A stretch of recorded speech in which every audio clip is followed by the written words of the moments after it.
Hello and welcome to another live stream with me and another episode of Daily Market Mastery. Let's try again. Hello and welcome to another episode of Daily Market Mastery with me, Rauchenwald, on this mediocre Monday afternoon. I hope you all had a great weekend and are ready for the new trading week.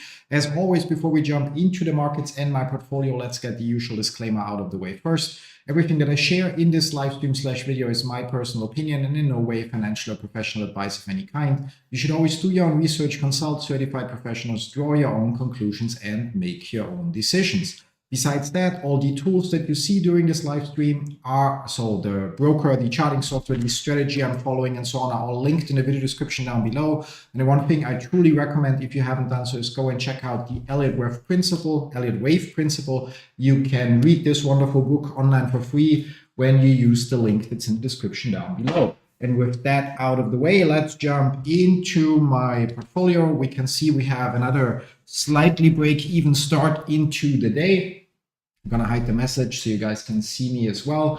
Our portfolio is unchanged. We cleaned up last week and cut some positions in which my forecasts were or turned out to be wrong. Happens, nobody's right 100% of the time. And we basically are left with 600 shares of GameStop, against which we have 6 covered calls sold that expire on April 17th at the $35 strike price. We have 300 shares of NEO, against which we have 3 covered calls sold at the 6.50 strike price expiring on April 25th. And we have 50 shares of Immersions, where we are planning to increase our position if or when Immersion hits 669 to a full 100 shares, so we can also write covered call against those. That's pretty much as far as the portfolio goes. We also have a very, very small amount in cash, as you can see, which comes, or pretty much everything in the portfolio comes from an original roughly 10,000 euro investment and writing covered calls or first cash secured puts against GameStop, then covered calls, and then using the premium for other positions. As said, we also cut a few positions in Barnes & Noble Education, COS, Green Wave, Faraday Futures, and so on, that were also funded with that premium. And additionally, there were an extra 100 shares of GameStop that I transferred to Computershare, the transfer agent of GameStop.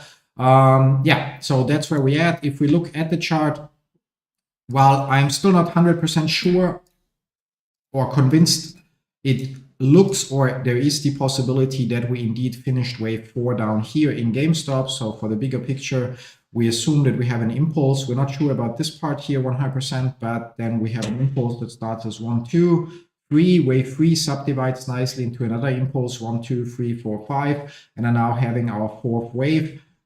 Turning the overall pattern from an impulse into a diagonal and basically pointing us or providing us what could be the end of wave 4 here and the start of wave 5 up here. As pointed out in previous episodes, this pattern is valid until we hit $20.30. At this point, the labeling of the green wave would become invalid and we would have to look for where exactly we got it wrong. I don't think that will happen, and as said, as I pointed out last week already, it's possible that this is actually the end of our corrective wave, in which case we would get to see 1, 2, 3, 4, 5, small correction, next 5 waves, and so on, so we slowly would make our way further up here. From this retracement, we can hide the 61.8 level, since clearly we reached the 78.6 level here, and we're now moving on, and we can also remove here the 61.8 and 100% target area of the ABC expansion. Overall, it's an almost perfect 3-wave move. So in a zigzag, very often wave A and wave C will be identical in length. In this case, wave C goes a little bit further, but that's still fine. So as said, it remains to be seen during the next couple of days if we get to see the next 1, 2, 3, 4, 5 movement up, or not days, but the next couple of weeks, if we get to see the next 5-wave impulsive wave upwards, that would finish this 5th wave here for us. As for target areas, I'm not sure if we have them on the chart. For that, we can use an expansion. If we take 0.2, 0.3, and then with a parallel, or not parallel, and then drag the 3rd point onto our potential 0.4, we get our target area, minimum target, or usual minimum target, usual maximum target that also can be exceeded for the 5th wave. And we see we would expect in this 5th wave move to potentially reach at least the $30 mark or the $36 mark. So our $35 strike price calls are relatively close to the upper end of what we expect to be the target area. If considering that there is relatively little time left to hit the options, which is in our favor, which means even if we go higher, it likely would be after our options already expire worthless or we roll them out to some future expiration. Before I move on to our other positions, we can actually already take a look. So if we go to GameStop and we say we have the April 17th covered calls that are at $35. So if we were to buy those back and, for example, roll them out to May 2nd, staying at, oh, there is no $35 for May 2nd, which is a little bit annoying. I don't want to necessarily roll to 33. I also don't want to roll down to 30. Although we could pocket $300 in credit in total here, if we do that, but it would mean going to May 2nd. May 2nd would be here, and then also going down here. So we would basically roll out and down to the minimum target. We would pocket $300 premium, but if this is indeed the end of wave 4 and we get a 5th wave, we would be at severe risk to risk having the shares called away here and potentially miss out on a $5 per 100 shares, so on a $3,000 difference in profit. That doesn't seem like a good deal to me. Obviously, only if GameStop rallies up here and even beyond or 235. So if we, however, go for, instead of May 2nd, for April 25th, April 25th, we actually would still have $35 calls available. And if we dare go for the $35 strike price, we can see that we would get a $60 credit, which is not worth adding a week to the expiration. So we'll keep our calls the way it is. Who knows?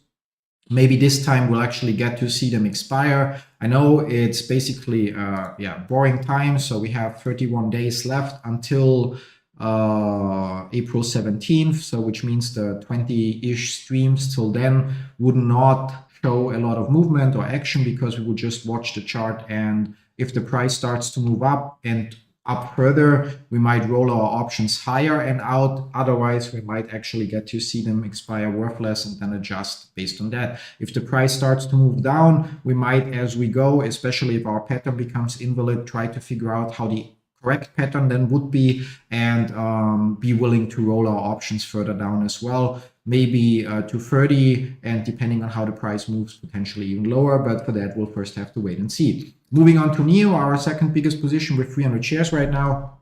While we're not completely out of the woods, it appears to be the case that we actually finished our correction finally here, and that now our target areas for the next wave would be at least in the area of 650 to 860. And for that purpose, we already have covered calls sold, as said, with the April 25 or 25th expiration date at the $650 strike price. We were a little bit hasty with jumping in here. We could have waited a little bit to buy the shares here, but on the other hand, buying the shares somewhere lower here would have also meant that the premium that we got at the time for the options would be different, and in the end, it's only a minor difference in price that we paid. Obviously, or not obviously, but this pattern here would become invalid if we cross 363 to the bottom, so there's still a little bit of risk, although our position, while our second biggest currently in the portfolio, is by far not as big as our GameStop exposure, so it's not something I'm really worried about. We might, if there is further retracement, if there would be further retracement, we would not increase our position, so 300 shares is enough here. If it starts moving in the right direction, we would try to keep rolling our options and keep them ahead of the price. If they get called away, we book the profit and are happy about it. If we manage to stay ahead of the price and keep rolling them, we earn extra premium, which we would use for a buy right strategy, so to increase our position, or to use those funds to buy other positions instead. Immersion, on the other hand, here we are expecting a potential push further down to the 61.8 retracement, although it would be satisfactory if we turn around here at the 50% retracement level, because we reached the minimum target for a wave A, B, C move at the 61.8 expansion of wave A and B at 70.66, so we broke through that a little bit, so we are within the expected target area. However, visually, I would expect that we get to see another push into this area. It doesn't have to be, but again, if it were to happen, we would increase our position here by 50 shares. then ideally, if we're right from there, we would see a turnaround slowly developing. So the next 5 waves up, and we would be able to, with 100 shares, also write covered calls to earn premium from that position as well. For our current NEO position, we can also check. I don't think it makes much sense. Oh, actually, oh no, there we have, so yeah, 1/3 of the profit realized so far. Yeah, so if we check, there we have April 25th expiration date right now, and we are at the $6.50 strike price. So if we were to buy those back and roll them out for a week, yeah, we don't really get a quote here because there's no bid at the moment at the 650 strike price. And if we go for the 7 strike price, obviously the premium is, yeah, would be a debit, which means we would have to pay money to roll them there. So we're not going to do it, and we're just going to hold on to those free covered calls a little bit longer. And as said, either the price moves up even above our strike price and we don't manage to roll the options out and higher, then we just pocket for a credit. Then we just pocket our small profit here and are happy with the trade. The price moves sideways or slightly up and doesn't touch our line here, we might be able to roll our options at some point, maybe a little higher, but in either case for a credit. And alternatively, we are wrong, the price starts to move down and eventually our option here on the 25th expires worthless, and we would cut our position at 363. So that would be the point where I would simply abandon the current pattern or assumption. And yeah, that's that. Now on the other screen, I quickly need to open up my Coinbase account, and then we're going to move a little bit into crypto. Bitcoin has recovered a little bit. As said, since last week, we have the assumption that it's possible that we're currently only seeing the beginning of the correction, and within that beginning of the correction, it's possible that this marks our wave A point, in which case we would, where do you come from? You're not finished yet. Okay, you don't go away. In which case we would expect or potentially would assume that we get a wave B now that could recover, yeah, like any percentage. We would use a trailing stop loss if this upwards movement continues here. Obviously, using more generic or popular trading methods, we can just add a trend line here and basically say, okay, as a confirmation, we would want to see a breakout here, which probably would mean breaking the $90,000 mark. If that happens, as said, we would start to then implement a trailing stop loss to get out of our relatively small Bitcoin position as well. And if it doesn't happen, we just hold on for the position, because while there might be retracements and they might drag on for months or even into next year, we're quite fine with waiting out through those retracements. Yeah. Checking 1 second. There's Doge or storage. Yeah, so we're still around the 78.6 retracement here. We don't have a pattern on the chart, a full one. We have what appears to be a free wave move up. And worst case turns out to be, we have what appears to be a 5-wave move up, 1, 2, 3, 4, 5, or 1, 2, 3, 4, 5. And if that's the case, we would expect a 3-wave corrective move. That is 5 waves, 3 waves, 5 waves. And if that's the case, we would expect to have a turnaround slowly in this area. If we break the 19-cent mark at the bottom, we would abandon our small position in Storge as well completely. So of course, then, yeah, why didn't you sell here when you blah, blah, blah. Time will tell. If we start to see an upward move from here, it would indicate that we're 5 waves, 3 wave, and are about to see the next 5 waves slowly develop, which again, since we're on a 3-day chart here, would then drag on to next year and potentially longer. That's about Storge. XYO, there we also every time or get some as we go. There it looks to be the case that we might see the start of our 5th wave. Here we can also implement more generic measures, like for example trend lines. Okay, this one is not the right one, but for example like this, and say, okay, if we break this one to the top, we have an additional confirmation. Overall, very often when we use Kennedy channeling technique, we have our so-called base channel, our acceleration channel. This is then our deceleration trend line in quotes, so the one we just added. And basically very often wave 4 will touch the top of the base channel, sometimes the median or the bottom. Now we touch the median of the base channel here. If we add a retracement here for what we believe to be wave 3, we turned around at the below 61.8, above 78.6. So we're going to at least get rid of those for now. And so the question will be, do we get another push down here where we would also have our 100% target for a potential free wave move? Or do we actually see an upwards movement from here? We would abandon this position if we break the 0.463 cents mark here, although our position is, or actually we would not abandon it at all because we didn't pay anything to get those.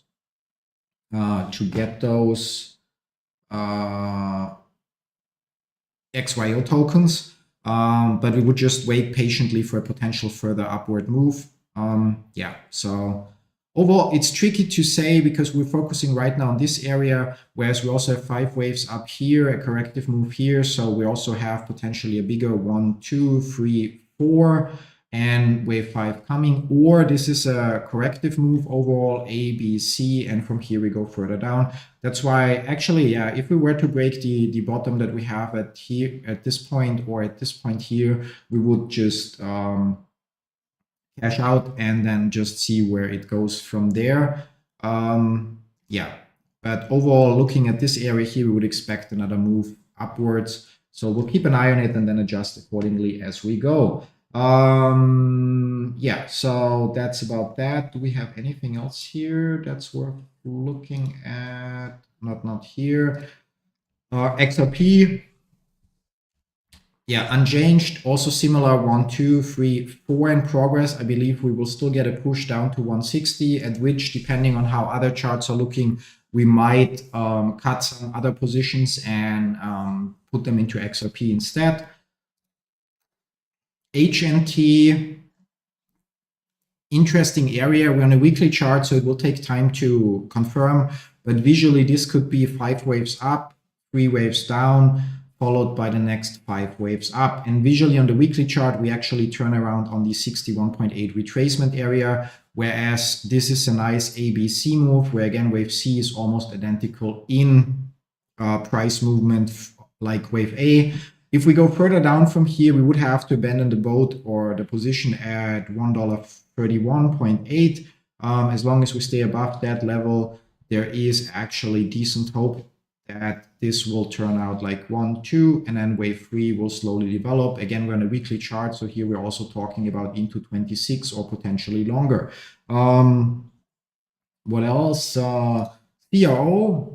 We don't have an exposure there, to be honest, but just out of curiosity, since the team behind CRO decided to vote on increasing the supply, so by 70 billion, it's going to be interesting to see how that affects the price. Obviously, we saw a rally here. Any potential pattern that would have existed up here and then down is invalid because we went through the 7-cent mark here.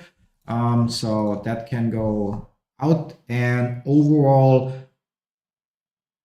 I think there might be further downward movement. So obviously, in combination with the recent vote, if we look here, it looks like this here might be 5 waves, 3 waves, 5 waves. So just an interruption of the downward trend that is ongoing since 21, when CRO had its all-time high, and which would then indicate that we here, even if we get a little bit of upward movement, are following or in the future get more downward movement. Again, we don't have an exposure in CRO, so it doesn't matter that much.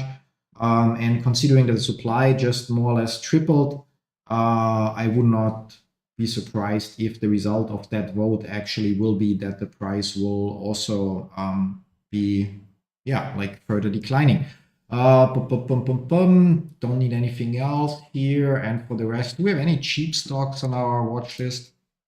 What's Vero? Do we get a chart? Okay. That one, I think we looked at it last week as well. I'm not 100% sure, but that might also turn out to be interesting because visually this could be 1, 2, 3, 4, 5. And with a bigger correction, now at the 78.6 retracement. Risk reward ratio here would not be too bad. So Vero Inc. No idea what they're doing. I'm going to look that up real quick. So Vero Inc. Biopharmaceutical, okay, pure gamble, basically. So the big question would be, are they done with this huge downward movement? So if we just look on the smaller scale, it's possible that this will turn into an upward movement. If we, however, look on the smaller scale, then the high here was 2450, or on the bigger scale, 2457, 2455, which could make this basically 1, 2, 3, 4. 4 maybe not finished, so 4 might play out like this with more upside before it then finally crashes all the way down. If we add an extension here for what we believe could be wave 1, then there the low is 437, and here it's 434. So then we see that we turn around. Yeah, so most likely scenario here is 1, 2, 3, 4, maybe not finished. Yeah, so 4 could be a set, still have a push up, which obviously would be an 300% return on investment if that happens.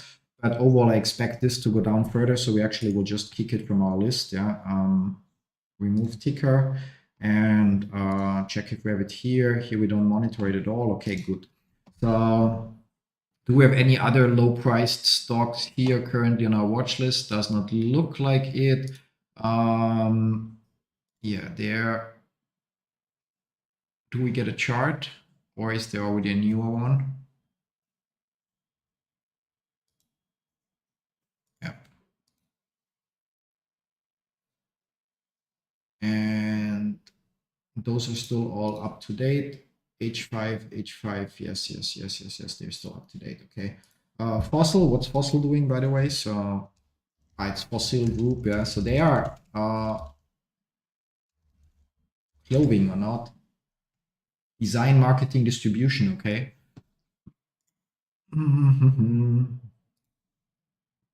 Here we get a chart, okay. So, and we even have some labeling on it. So, oh, there we missed the boat a little bit. Yeah, we can see we have, oh, there we have another chart here as well. Yeah, save this. So we can see we bounce here at the 238 area. So we can get rid of all the other extensions that we have on the chart. So for a potential, yeah, 261.8 is what we can leave on the chart here. And then we are potentially retracing this move here at the 78.6 level. Gonna have to zoom out here a little bit, so on a monthly chart. That might be something that we can jump into. Is there for FO? There are options, so we can actually sell cash secured puts, although they don't bring a lot, yeah. But there are April 7th, so there is no bids for it, okay.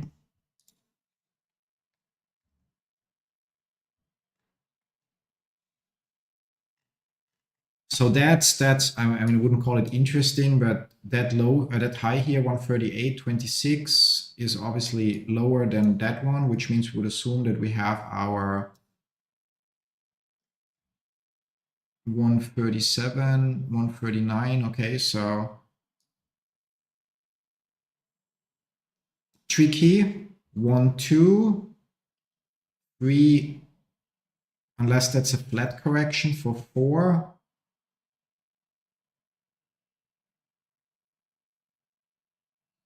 Okay, let's try Kennedy channeling technique here. So let's see if we can get a pattern. It's a little bit tricky applying it overhead, but I'm sure we'll manage. If this is our wave 1, 2, then we would expect the breakout to confirm that we're now in wave 3. Then we take our point 1, our point, so whatever high point we have, and then parallel through point 2 and wait for a breakout, in this case to the top. And if it doesn't happen and we make a new high, we just move on and adjust and adjust and adjust till we are eventually here. Now the big question is, here we actually have a breakout which indicates we are in wave 4. And then if this is wave 4 territory, then the question would be, we take point 2, does wave 4 end here? Because Kennedy channeling technique would indicate that. Then we would actually get our target area for wave 5. And the problem is it could technically finish here. But then, okay, so we have basically, if we get everything from the chart, we have two options. First of all, from here to here would be wave A, wave B, and then we would have a wave C. Now, if we use our regular expansion again, then we would assume if this is wave A, wave B, then we are actually in the target area for a wave C, which means there is the possibility that the whole thing is over. That would be one thing that could be true here. Yeah. The other option would be that we actually have wave 1, wave 2, wave 3, wave 4, and wave 5. So in which case, let's check if but that should also check out. So so we would need to have a flat correction in here for this to work. And we actually exceed our target area a bit, which is not a huge problem. In which case we would only, in which case the whole thing here would basically be wave A, wave B, and then followed by wave C further down. So while this short term might look interesting, long term, this could just be a free wave corrective move that's followed by further downside. So we also don't need fossil here on the chart. Although if we could sell cash secured puts, it might work, but again, there is no bid unless we go to June, and there's also no bid, and we get almost next to no premium, although it's, yeah. And September has also no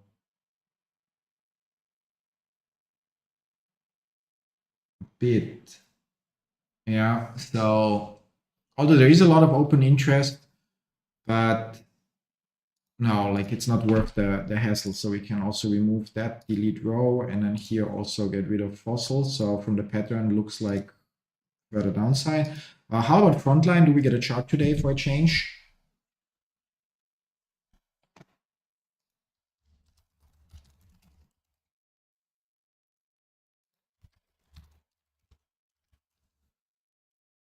Oh, and one thing I also wanted to look at, but have to search first here. Yeah, so EBIS HRM, okay, stock.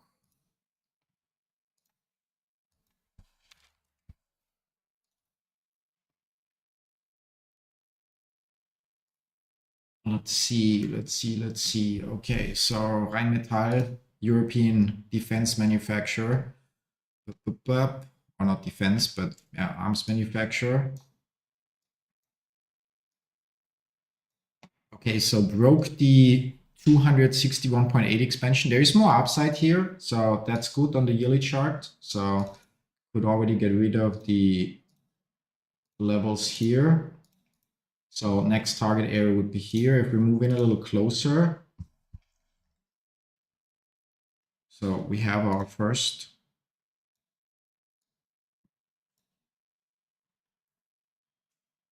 one, two, and then here that would need to be, that could be, all right, that's the next one, two, although that wave two is horrible. So, and if we put an extension here, then we are right now in the target area for a correction, although it looks like we spiked through, okay.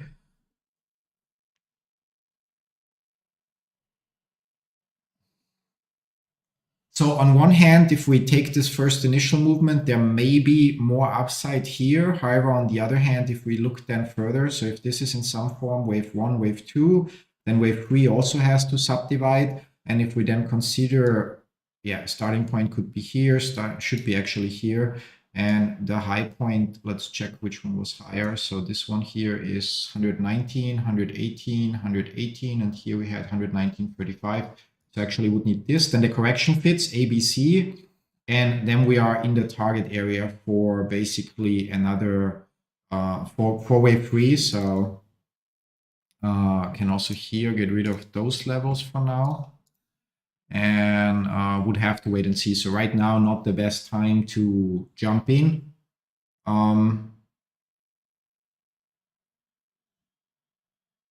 Yeah, that would have been an incredible investment in end of 21, even in the beginning of 22. clearly. I mean, we can see February 22, obviously the start of Russia's illegal invasion of Ukraine was already brought huge upside and basically tripled the stock's value. And since then, it actually increased by 15 times or so. Yeah, have to keep an eye on that. Maybe there is at some point an entry worth trying, but right now that is not the case. Yeah, with that, we actually covered everything that I wanted to look at. There are no requests in the chat, so we're just going to leave it at that. Obviously, I said for GameStop, the next couple of weeks will show if this is indeed the end of wave 4 and we're about to see another fifth wave impulse or not. Would be nice to get some upwards movement, and with that also higher implied volatility, which has a positive impact for us writing covered calls. Although it also makes rolling more expensive, but then again, even if we were to move sideways here, so for this correction to turn into some kind of combination, that would also be fine. Then our calls expire, our covered calls expire worthless here. And if or when we then get the upward movement that I personally expect, we actually are capable of pocketing more premium. So yeah, until then, we just hold what we have. So immersion has said we would increase our position if it hits our the 61.8 retracement. And as for Neo and GameStop, we just wait and see how things move along, keep writing covered calls, and then use the premium whenever needed to either close our position or increase our position or invest in other assets that we see along the way. Anyway, I hope you were able to get something away from today's stream, or to take something away from today's stream. As always, don't forget, like, subscribe, and enable notifications so you don't miss out on future episodes. And with that, I'm going to wish you a pleasant rest of the day and see you all tomorrow with another episode of Daily Market Mastery. Till then, bye-bye.